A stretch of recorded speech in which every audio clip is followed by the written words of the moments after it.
quick hitch modifications. I've stolen several ideas off YouTube from several people that have modified these, specifically Dave Knows How. If you YouTube much for fix-it-yourself stuff, he does a lot of broad range of stuff and has great ideas, and so I kind of stole the majority of these ideas from him. As far as trying to turn this category 3, they're category 3 hooks, basically category 2 to 3 hooks, into a category 1, so I don't have to modify all of my implements to fit this with bigger pins. So that basically we're just making the hooks space smaller. So we'll look at this upper one first here. And my original plan here was to, where'd my steel go? Was to bend some metal like this. And this is 1/4 inch stock. I have about a 1/2 inch on the top and about a 1/2 inch on the bottom hooks to take up to make this fit my category 1 pins. So I was trying to bend it in the press and bend it around a pin, and I just couldn't get it to fit right inside here. And when I did get it to fit right, I couldn't get the pin in consistently, and it was just, and then I realized that this lower part of the U was taking up space in the bottom of the hook.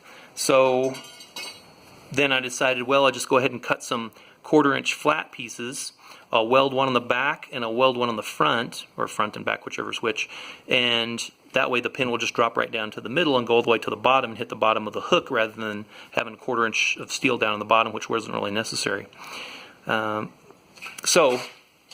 And then I realized that what I wanted to do is get my upper pin as far away from this action here as possible. So I ended up putting both 1/4 inch strips back here. Probably would have been easier to get some 1/2 inch stock, but I had 1/4 inch laying around, so that's what I used. So I just put one here and then one here and welded them to the back. So now that the category 1 pin drops right here, and here's the category 1 pin.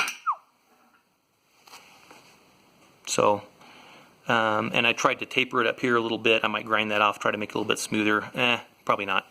It's more work than I really want to put into this thing. So now the pin fits in there, drops right in, little tiny bit of the gap in the bottom, but almost no play as far as moving it front to back.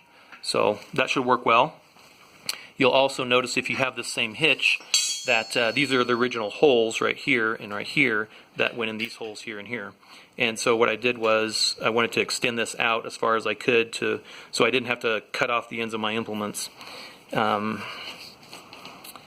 And so I probably could have got some square tubing, but this was 1.25 inch angle iron, 1.25 inch angle iron right here and right here. It's not very thick stuff. I kind of wish I'd gotten some thicker stuff, but this is what they had at my local shop. So basically I just welded them together. You have to be careful if you do this. Make sure that when you weld them together, you have to kind of offset them just a little bit so that it'll drop down inside between these two pieces of metal right here. Okay? So, and then I just welded along the back of the hook, of course. And I'll probably weld a little cap to put on the top. And so that really kicks the hook out that way, and I like that about it. Hopefully it'll be strong enough. If it's not, if it gets destroyed, I'll just have to weld in something, cut it off and weld in something stronger, I guess. Now these pins you'll recognize as 1/2 inch pins, of course. So I had to drill the holes out all along here, each one of these holes, 1/2 inch to 1/2 inch, so that these pins would fit in. And I mean, originally when I saw the bolts there, I was like, I'm not, if I can do this without wrenches, I'm going to do it without wrenches. So I just got a 1/2 inch bit and drilled them all out, and it seems to be fine. So that'll make it a little quicker to change if I do need to move it up or down. So basically I've done the same thing on these lower hooks. These lower hooks were really, really loose with the category 1 pins. And again, I ended up taking both pieces of 1/4 inch steel and just welded them along the back edge, or this, whatever edge this is, the front of the back edge, so that the pin actually drops in right here. Okay, let me put it in this way. I have to kind of hold it with my finger, and then I'll try to get underneath here. You can see there's a little bit of a gap there on the very bottom, but it seems to make good contact on the sides and the back, and there's almost no forward and back play in the pin at all. So, okay. So, left the paint off just so the welds would show up a little bit better, so you could kind of see a little bit easier what I did. And I'll get this on the tractor hopefully in the next few days, get it painted and get it on the tractor, and we'll see how it works. I'll make a demo video of it.